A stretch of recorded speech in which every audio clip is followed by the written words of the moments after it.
ఎన్నికలలో ఈ కేడీ గారికి మోడీ సహకరిస్తాడంట, పార్లమెంట్ ఎన్నికలలో ఈ కేడీ గాడు మోడీకి సహకరిస్తాడంట. ఇది కేడీ మోడీ మధ్యలో ఉన్న ఒప్పందం. అసెంబ్లీ అంటే దొంగలు కలిసి గట్లు పంచుకున్నట్టు ఇవాళ మోడీకి ఏమో పార్లమెంట్ లో ఇవ్వాలంట, ఇవాళ అసెంబ్లీలో ఈ కేడీ గారికి ఓట్లు వేయాలంట. ఇంకా మనం అంత అమాయకంగా కనిపిస్తున్నామా? మనకు ఆలోచన లేదా? మనం నిర్ణయం తీసుకోలేదా? మనం చదువుకున్న వాళ్ళం కాదా? ఇవాళ వాళ్ళిద్దరు కలిసి ఆడుతున్న నాటకం మన కళ్ళకు కనిపిస్తలేదా? ఓ మైనారిటీ సోదరులారా, మీరు ఆలోచన చేయండి.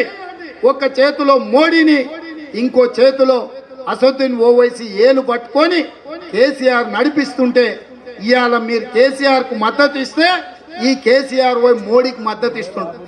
ఇది మైనారిటీ సోదరులకు మంచిగా ఉంటుందా? ఆలోచన చేయండి. ఇవాళ అసదుద్దీన్ ఓవైసీ గారు 12% మైనారిటీలకు రిజర్వేషన్లు ఇవ్వని మోడీకి ఎందుకు మీరు మద్దతు ఇస్తున్నారో మైనారిటీ సోదరులకు, తెలంగాణ సమాజానికి మీరు సమాధానం చెప్పాలి.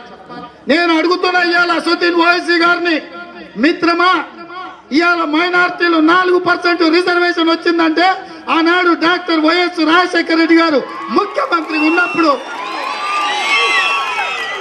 వెనుకబడ్డ మైనారిటీలు పేదరికంలో మగ్గిపోతుంటే, సైకిల్ షాపుల్లో పంచర్లు వేసుకుంటుంటే, పాను డబ్బాల కాడ పాన్ డబ్బాలలో పనిచేస్తుంటే, బస్ స్టాండ్లలో కూలీ చేసుకుంటుంటే, ఈ బిడ్డలు చదువుకోవాలి, ప్రభుత్వ ఉద్యోగాలు రావాలని మైనారిటీలకు 4% రిజర్వేషన్ ఇచ్చింది కాంగ్రెస్ పార్టీ కాదా?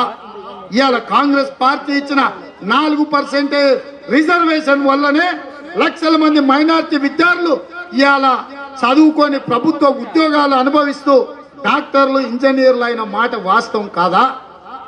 4% రిజర్వేషన్ ఇచ్చింది మేము, 12 ఇస్తాను మోసం చేసింది కేసీఆర్.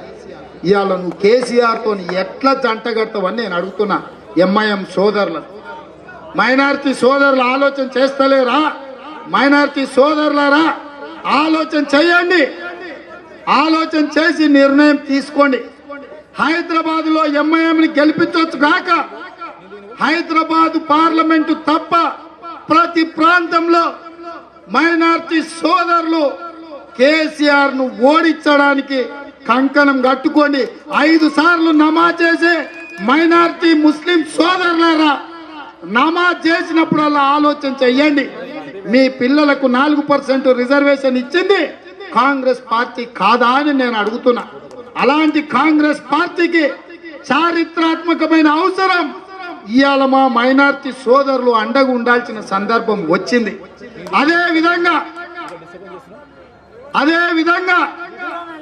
ఇవాళ కేసీఆర్ ఏమన్నా అంటే, నీ పిల్లలకు నీ ఇంటి నిండా ఉద్యోగాలు ఇచ్చుకున్నావు కదా, ఏందా అంటే వాళ్ళు ఉద్యమాలు చేయలేదా అంటు. సంతోషం. కవితమ్మ ఏం చేసిందా? బతుకమ్మ ఆడింది. కేటీఆర్ ఏం చేసిండా? వంట వార్పులో పప్పన్నం తిన్నాడు. హరీష్ ఏం చేసిండా?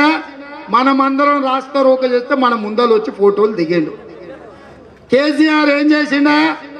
ఉద్యోగస్తులందరూ సకల జిల్లా సమ్మె చేస్తే సమ్మెకు సైరన్ నేనే ఊదినా అన్నాడు.